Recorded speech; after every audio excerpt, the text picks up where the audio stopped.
Well, Fred Olsen, from my experience having had 2 cruises with them, the staff are extremely friendly, they're very efficient, and the ship is a nice size. It's not like these big cruise liners. There's a lot of people don't want that. I like the smaller ship.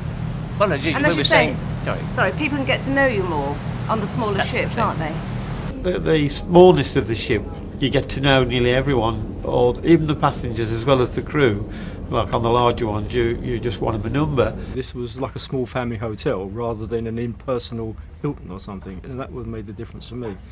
Whereas you can get to know the people, you can get to know the staff, and you can feel within 7 days, which for me is quite a short time, get to know people. That's what usually happens with us. We don't meet anybody on holiday, but we met some nice people this time, haven't we? Yeah, we swapped addresses and said we'll send you a Christmas card and keep in touch. We thought that actually we would find it too many people and it'd be too crowded, but actually it's quite the opposite.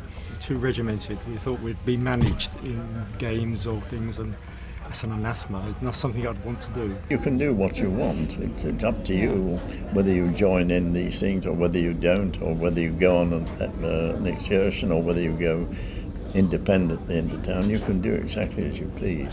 You could be as sociable or antisocial as you like. When you go on excursions, it is quicker and more convenient to go off and on a ship with a smaller quota of passengers. If you go on these larger ships with up to 4,000 people, the ports that you go to can't cope with that number of people, and the embarkation and re-embarkation can take a long time. And on the Fred Olsen ships, you can get off quickly, go and do your excursion, come back in time for dinner,